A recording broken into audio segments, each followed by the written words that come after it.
வாழ்க வையகம், வாழ்க வளமுடன்.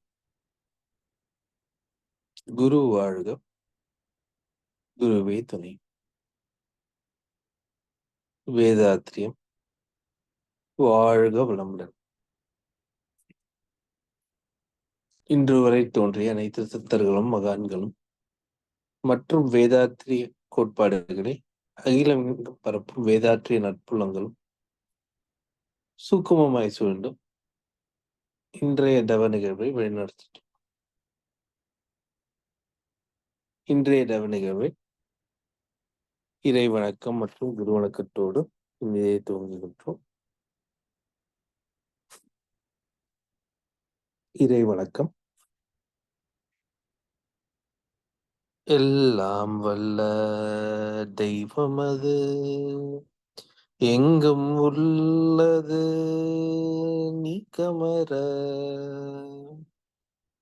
சொல்லால் மட்டும் நம்பாதே சுயமாய் சிந்தி தீர்த்தெளிவாய் வல்லாய் உடலில் இயக்கமகவன் வாழ்வின் உயிரில் அறிவும் அவன் கல்லார் கற்றார் செயல் விளைவாய் காணும் இன்ப துன்பம் அவன்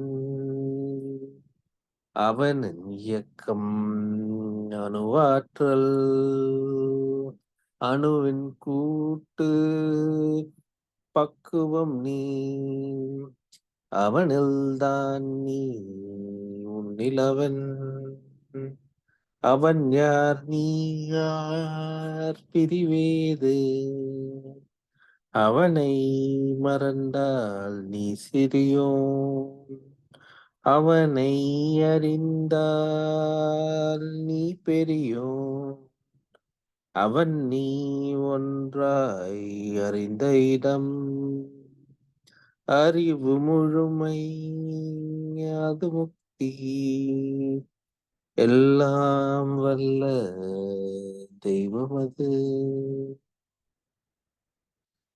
குரு வணக்கம். சிந்தையை அடக்கியே சும்மா இருக்கின்ற சீரறிய செய்த குருவே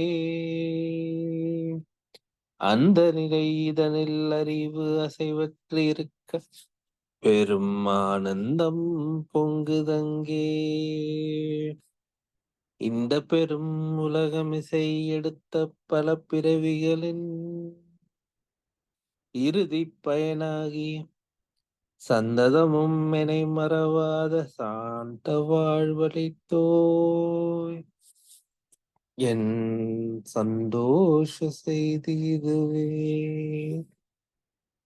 என் சந்தோஷ செய்தி இதுவே. வாழ்க வளமுடன். இன்றைக்கான திருப்பாவை பாடலும் மாக்குளமாய் விளைந்த மதிவிரண்டு பாடலும் அப்பாடலை வாசித்தவுடன் பயணிச்சமையா விளக்கம் அளிப்பாங்க. திருப்பாவை பாடல் 20. 33 அமரருக்கு முச்சென்று கப்பம் தவிர்க்கும் கலியே துயிலெழிலாய் செப்பமுடையாய் திரளுடையாய் செற்றாருக்கு வெப்பம் கொடுக்கும் விமலா துயிலெழிலாய் செப்பன மென்மூளை செவ்வாய் திருமருங்கள் நப்பின்னை நங்காய் திருவே துயிலெழிலாய் உக்கமும் தட்டொலியும் தண்டுன் மணாளனை இப்போதே எம்மை நீராட்டுலோர் எம்பாவாய். மாக்கோலமாய் விளைந்த மதிவிருந்து வளர்ச்சி நிலைகள். அழகு மாறிக்கொண்டே இருக்கும், அன்பு ஊறிக்கொண்டே இருக்கும், தொழுகை தூய்மை வளர்க்கும், தோல்வி ஜெயத்தில் முடியும். வாழ்க வளமுடன். இப்பாடல்களுக்கு விளக்கமளிக்க மூத்த பேராசிரியர் பழனிசாமி ஐயா அவர்களை அன்புடன் அழைக்கின்றோம். வாழ்க வளமுடன் ஐயா. வாழ்க வளமுடன் ஐயா. வாழ்க வையகம், வாழ்க வையகம், வாழ்க வளமுடன். குரு வாழ்க, குருவே துணை. சான்றோர் பெருமக்களே, திருப்பாவை பாசுரம் 20வது. 33 கோடி தேவர்களுக்கெல்லாம் முன்னதாக சென்று பக்தர்களின் துயர் துடைக்கும் கலியுக கடவுளே எழுந்தருள்வாயாக. நேர்மையானவனை, தெய்வ நீதி என்ற இயற்கை விதிப்படி எல்லாவற்றையும் ஆண்டு கொண்டிருப்பவனே, ஆற்றல் மிக்கவனை, இதைவிட ஆற்றல் மிக்க ஒன்று வேறெதுவும் கிடையாது. அதுவே பிரபஞ்சம் முதலாக அனைத்தையும் தாங்கிக் கொண்டிருக்கிறது. பகைவர்களுக்கு பயத்தை கொடுக்கும் தூயவனை, தர்மத்தை மீறுகின்ற தீவர்களுக்கு துன்பத்தை தந்து அவர்களையும் திருந்துவதற்கான வாய்ப்பை தருகின்ற இறைநிலை. அதே போல தர்மத்தின்படி வாழ்பவர்களுக்கு நன்மைகளை தந்து மகிழ்ச்சியை அளிக்கக்கூடிய தெய்வநீதி. அப்படிப்பட்ட இறையாற்றல் நம்முள் எழுச்சி பெறுவதாக.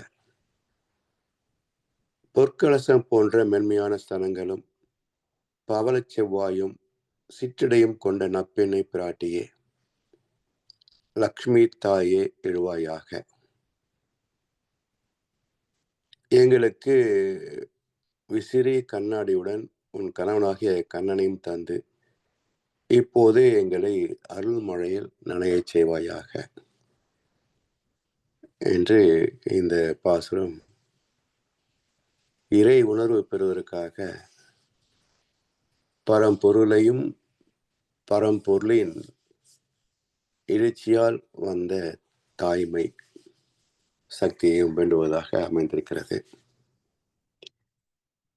அடுத்து மாக்கோலமாய் விளைந்த மதிவிருந்து வளர்ச்சி நிலைகள் தலைப்பிலே மகிழ்ச்சி அவர்கள் 4 வரிகளை தந்திருக்கின்றார்கள். அழகு மாறிக்கொண்டே இருக்கும். திருப்பாவில் வர்ணித்தது போல இந்த வகையில் இருந்தால்தான் அழகு என்று ஒரு இலக்கணத்தை வகுத்தவர்கள் யார்? சிற்பிகள், ஓவியர்கள், கவிஞர்கள். இவர்களெல்லாம் ஒரு வகையில் சமுதாயத்தை கெடுத்தவர்களே. ஏன்னா இந்த அமைப்பு இருந்தால்தான் அழகு என்ற ஒரு அபிப்பிராயத்தை மக்கள் மனதிலே ஆழமாக விதைத்து விட்டார்கள். அதனால் மனித மனம் என்ன, எப்போதும் சிறந்ததைத்தான் நாடும். தனக்கு தகுதி இருக்கிறதோ இல்லையோ, தனக்கு வந்து அமைவதெல்லாம் சிறப்பாக, அழகாக, பெரியதாக, புதியதாக இருக்க வேண்டும் என்றுதான் மனம் விரும்பும். அப்போ இதுவே ஒரு கற்பனையாக ஏற்படுத்தி கொண்ட ஒரு அழகை எங்கே பெற முடியும்? சின்ன வீடு என்ற சினிமாவில் பாக்யராஜ் தனக்கு வரப்போகிற மனைவி எப்படி இருக்க வேண்டும் என்று எல்லா சினிமா நடிகைகளின் அங்கங்களையும் எல்லாம் கத்தரித்து அதை ஒட்டி வைத்து இது போல ஒரு பெண் எனக்கு வேண்டும் என்று ஃப்ரெண்ட்ஸில் சொல்லிட்டு இருப்பார். கடைசியில் ஒரு அம்மா வந்து சேருவாங்க. அது போல இப்போ வாழ்க்கை என்ன ஆகும்? சிதைந்து போகிறது இல்லையா? அப்போ இந்த கற்பனை எல்லாமே நாம் புரிந்து கொள்ள வேண்டும். அழகு என்பது ஒரு அபிப்பிராயம். ஒரு மனிதன் அழகு என்று ஏற்றுக்கொண்டதை இன்னொருவர் ஏற்றுக்கொள்வதில்லை. அது மட்டுமல்ல, ஒரு மனிதனை ஒரு பருவத்தில் அழகு என்று ஏற்றுக்கொண்டதை இன்னொரு பருவத்தில் அதை கருத்தை மாற்றிக்கொள்கிறார். திருமணம் ஆகின்ற போது எல்லாரும் மகாலட்சுமியை தான் தேடுவாங்க. 2 குழந்தை பிறந்து வயது 40 ஆகிற போது இந்த மூதேவி கட்டிக்கிட்டு என்பான். திருமணம் ஆகும்போது மகாலட்சுமி தாப்பா தேடினேன், இப்பயே மூதேவின்னு சொல்றேன்னு சொன்னா அப்ப ஏதோ மயக்கத்தை சொல்லிட்டேன்மா. அப்ப அழகு என்பது ஒரு அபிப்பிராயம். அது மனிதருக்கு மனிதர் மாறும், பருவத்திற்கு பருவம் மாறும், காலத்திற்கு காலம் மாறும். எனவே அதை விட்டு விட்டு உண்மையான அழகு என்பது என்ன என்றால், குறையில்லாத உடலே அழகானதுதான். குறையில்லாத உடலே அழகானதுதான். அதனால்தான் மகரிஷி சொல்கிறார்கள், அழகு மாறிக்கொண்டே இருக்கும். இயற்கையிலே பாருங்களேன், ஒரு மலர் பூக்கின்ற போது அழகுதானே. சில மலர்கள் 2, 3 நாட்கள், 1 வாரம் கூட இருக்கும். பிறகு அது வாடத் தொடங்குகின்ற போது அழகு குறைந்து கொண்டே வரும். அது கருகிவிடுகின்ற போது ரசிக்கவா முடியும்? தூக்கி எறிஞ்சிடுறோம். இப்படி எல்லாவற்றிலேயும் ஒரு பருவம் அழகாகவும், மறுபருவம் அதற்கு எதிராகவும் அமைவது இயற்கை நியதி. அதான் அழகு மாறிக்கொண்டே இருக்கும். அன்பு ஊறிக்கொண்டே இருக்கும். மாற்றமில்லாத வளர்ச்சி என்றால் அறிவும் அன்பும் தான். அன்பு வளர வளர சுகம் பெருகிக் கொண்டே போகும். பாசம் என்பது எல்லைக்கு உட்பட்டது. நான், எனது குடும்பம், எனது உறவு, எனது நட்பு என்று எல்லைக்கு உட்பட்டது பாசம். அன்பு என்பது தெய்வத்தன்மை வாய்ந்தது, தெய்வீகமானது. அன்பு பெருகிக் கொண்டே வர வேண்டும். எப்படி பெருகும்? நாம் என்ற எல்லைகள் விரிய விரிய, எனது என்ற பற்றுகள் குறைய குறைய அன்பு பெருக்கெடுக்கும். எல்லோரும் இன்புற்றிருக்க நினைப்பதுவே அல்லாமல் வேறொன்றும் அறியேன் பராபரமே. இதுதான் அன்பின் முழுமை. இந்த முழுமையிலே தான் அன்பே சிவம் சொல்கிறோமே, லவ் இஸ் காட். அந்த அன்பாகிய தெய்வத்தை அறிய முடியும். அன்பு வேறு சிவம் வேறு என்பர் அறிவிலர். அன்பே சிவமாய் ஆனதை அறிகிலர்.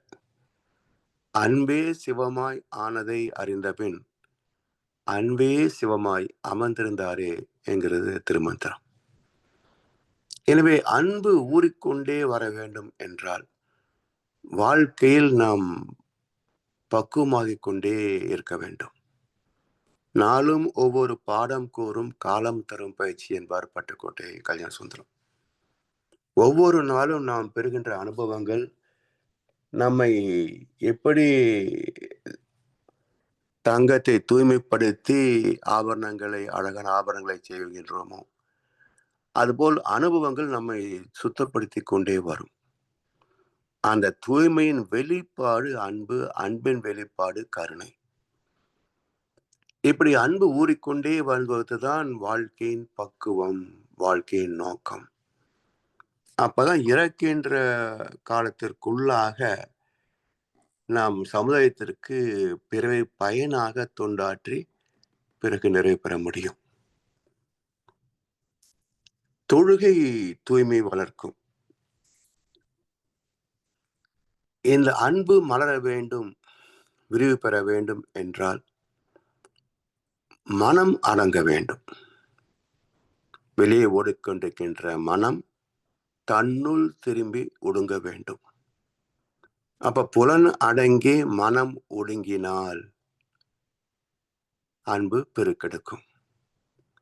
இதற்கான ஒரு பயிற்சி என்ன என்றால் தொழுகை, தொழுதல். தொழுதல் வணங்குதல் சொல்கிறோம் இல்லையா? வணக்கம்.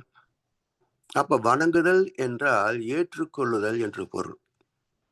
தொழுதல் என்றால் பின்பற்றுதல் என்று பொருள்.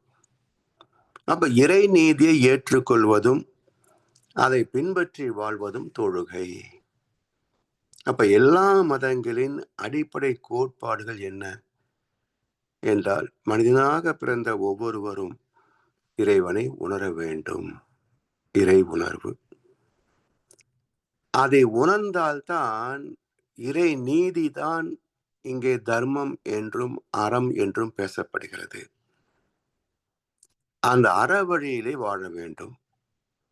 அதுதான் நமக்கு ஒரு பாதுகாப்பான துன்பத்தின் சாயல் கூட இல்லாத ஒரு மகிழ்ச்சியான வாழ்க்கைக்கு ஆதாரம், அடிப்படை. எனவே வெறுமனே தொழுது கொண்டு தொழுகின்ற இடத்திலே கூட எனக்கு இது கொடு அது கொடு என்று கேட்டுக்கொண்டிருந்தால் இது தொழுகை, இறை வணக்கம், வழிபாடு என்ற சொல்லின் கருத்துக்கு நேர் எதிரானது. Desiring itself is against the God என்பார் ஓஷோ.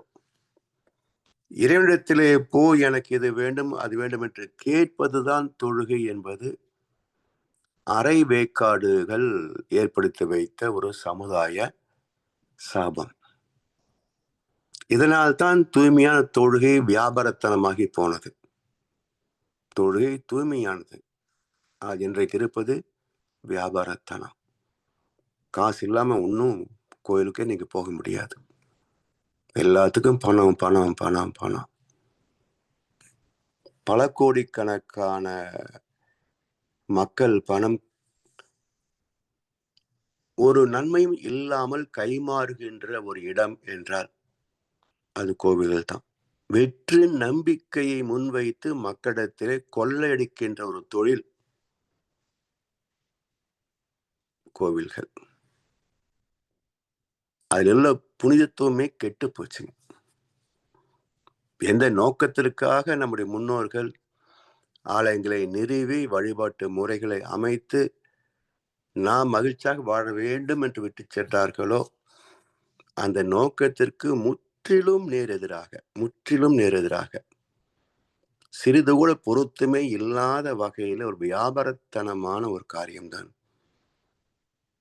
ஆலய வழிபாடு. அதனால் இன்றைய தொழுகை மாசுபட்டிருக்கிறது. மக்கள் மனதிலே ஒழுங்கினத்தை வளர்த்து கொண்டிருக்கிறது. நீ என்ன பாவத்தை செய்தாலும் பரிகாரம் செய்தால் இறைவன் மன்னித்து விடுவான் என்று துணிந்து பொய் சொல்லி பக்தர்களை திசை மாற்றுகின்ற பூசாரிகள், ஆலய நிர்வாகிகள், சமுதாயம் எல்லாமே. ஒரு முறை ஆலியார்ல மன்னிக்க தெரியாத கடவுள், சிந்திக்க விரும்பாத மனிதன் என்று ஒரு தலைப்பை பேசுகின்ற போது ஒரு கருத்தை சொன்னேன்.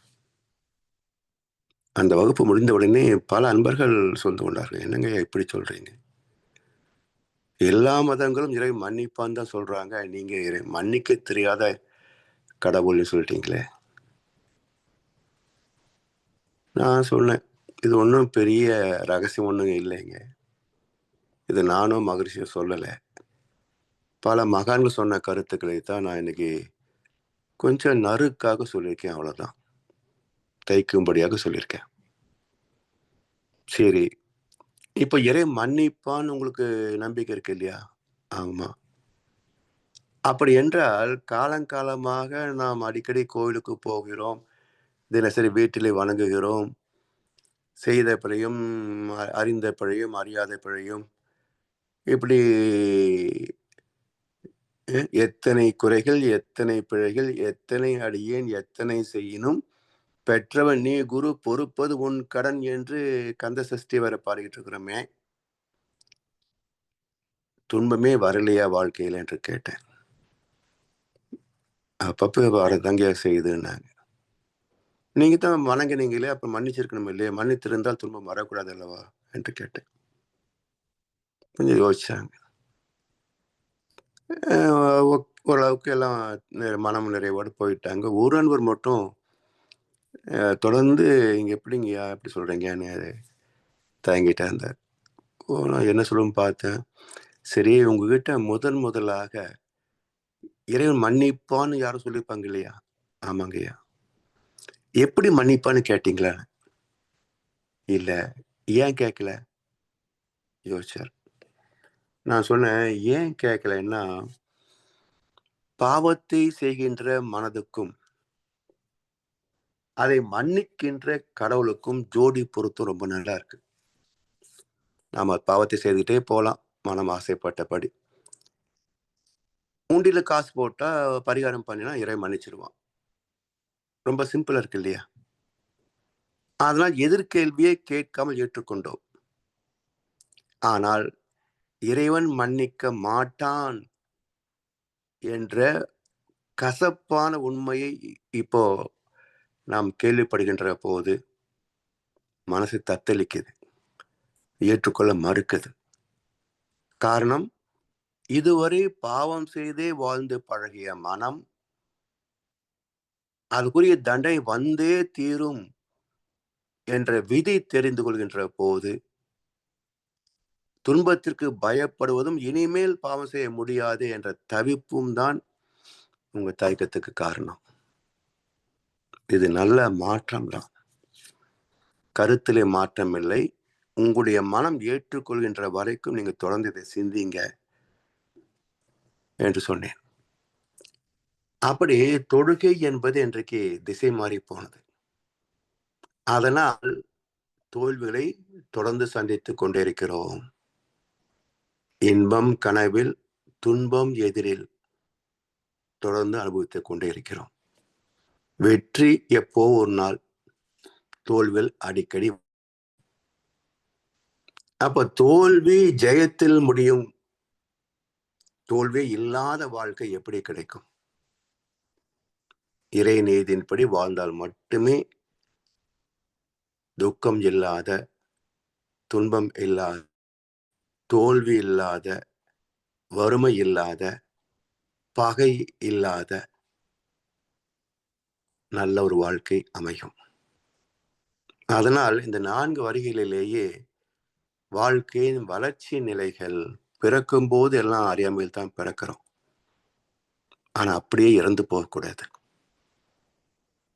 வாழ்கின்ற காலத்துல கொண்டு வந்த வினை பதிவுகளை புரிந்து கொண்டு அவற்றை தூய்மை செய்யக்கூடிய உண்மையான அசல் ஆன்மீக பயிற்சிகளை சுயநலமில்லாத ஒரு அசல் குருவின் மூலம் கற்றுக்கொண்டு, மனதுக்கு அது சிரமம்தான் என்றாலும் கொஞ்சம் கொஞ்சமாக மனதை பக்குவப்படுத்தித்தான் மாற்றத்தை சந்திக்க வேண்டுமே தவிர வேறு மார்க்கமும் கிடையாது, வேறு வழியும் கிடையாது.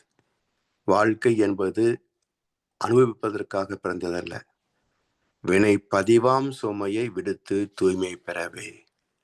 ஆத்ம தூய்மைக்கான வாய்ப்பு தான் இந்த வாழ்க்கை என்பதை புரிந்து கொண்டு அறம் சார்ந்து வாழ்ந்து பாவத்தின் சுமையை குறைத்து புண்ணியத்தை கூட்டிக் கொள்வோம் என்று சொல்லி வாய்ப்பளித்த அனைவருக்கும் நன்றி பாராட்டி இன்றைய உரையை நிறைவு செய்கின்றோம். வாழ்க வளமுடன், வாழ்க வையகம்.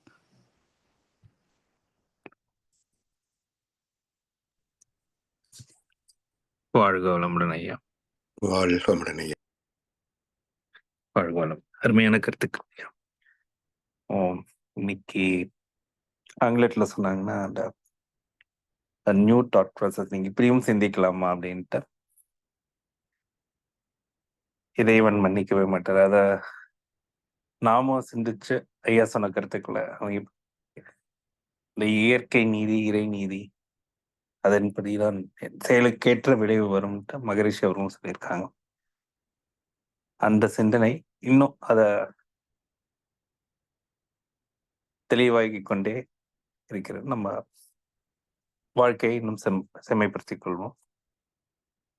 இன்றைக்கு திருப்பாவை பாடலுக்கும் மாக்கோளமாய் விளைந்த மதிவிருந்த பாடலுக்கும் விளக்கம் அளித்த பேராசிரியர் பழனிசாமி ஐயா அவர்களை வாழ்த்துவோம்.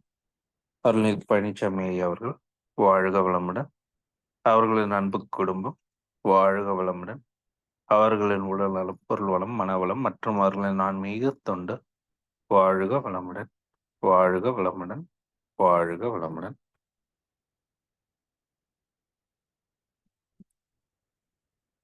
அருணகிரி ஐயா கையை உயர்த்திருக்கீங்க, கேள்வியில சொல்லுங்க. வாழ்க வளமுடன். ஐயா, உங்களோட விளக்கம் ரொம்ப அருமையா இருந்தது. ஒரு புதிய பார்வையில் நம்மளுடைய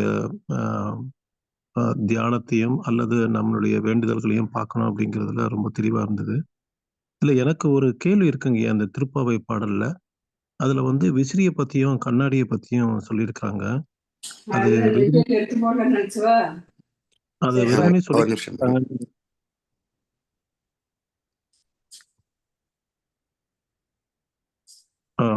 அதாங்க அதுல விசிறி பத்தியும், கண்ணாடிய பத்தியும் அந்த பாடல்ல சொல்லியிருக்காங்க. அது மேலோட்டமா சொல்லியிருப்பாங்கன்னு எனக்கு தோணல. அதுக்கு ஒரு ஆன்மீக சிந்தனை இருக்குங்கிறது கருத்து இருக்குங்கய்யா, இருக்கும். ஆனா அது வந்து என்ன கருத்துன்னு தெரியலைங்கய்யா. ஏன்னா இது பக்தி மார்க்கத்தில சொல்லப்பட்ட வார்த்தைகள் வந்து ஒரு மாதிரி மறைபொருளா வச்சிருக்கிறாங்க. ஒருவேளை அந்த காலத்துல இருந்த சொல் வழக்கு அப்படி இருந்திருக்கலாம். நாம இப்படி நெறைய வார்த்தைகள் இன்னைக்கு நமக்கு தமிழுக்கு வந்து பொருள் தெரியாது, பயன்படுத்துவதும் இல்ல. ஆஹா. ஒரு சுஜாதா சொல்லுவாரு, 8900 வார்த்தைகள் தமிழ்ல உண்டு. ஆனா இப்போதைக்கு நாம எழுத்தாளர்களும், அறிஞர்கள் பயன்படுத்துற வார்த்தைகளே ஒரு 1000த்துக்குள் அடங்கி போகிறது அப்படின்ருக்காரு. அப்படி பார்க்கிறபோது நெறைய வார்த்தைகளுக்கு நமக்கு பொருள் தெரியறதில்ல. அதனால ம். இதுக்கு விளக்கம் சொல்றவங்க இப்படித்தான் எழுதி வச்சிருக்கிறாங்க. விசிறியும், கண்ணாடியும் சொல்லி வச்சிருக்கிறாங்க. அதுக்கான உட்கருத்து இருக்குமா அப்படின்றத பத்தி கிடைக்கலைங்கய்யா. சரிங்கய்யா. நன்றி. நானும் தேடி பார்க்குறேன் வேற ஏதாவது இருக்குதான்னு. சரிங்கய்யா. நன்றி. நன்றிம்மா. வாழ்க. வாழ்க வளமுடன். வாழ்க வளமுடன். உலக நல வாழ்த்து பாடி நிறைவு செய்வோம். உலகமெல்லாம் பருவமழை ஒத்தபடி பெய்யட்டும், உழவரெல்லாம் தானியத்தை ஒப்புடனே பெருக்கட்டும், பல தொழில்கள் புரிகின்ற பாட்டாளி உயரட்டும், பகுத்துணர்வில் தொகுத்துணர்வு பண்பாட்டை உயர்த்தட்டும், கலகங்கள் போட்டி பகை கடந்த ஆட்சி நடக்கட்டும், கல்லாமை கடன் வறுமை கலங்கங்கள் மறையட்டும், நலவாழ்வை அளிக்கும் மெய்ஞான ஒளி வீசட்டும், நம் கடமை அறவாழ்வின் நாட்டத்தே சிறக்கட்டும், நம் கடமை அறவாழ்வின் நாட்டத்தே சிறக்கட்டும். வாழ்க வையகம், வாழ்க வையகம், வாழ்க வளமுடன்.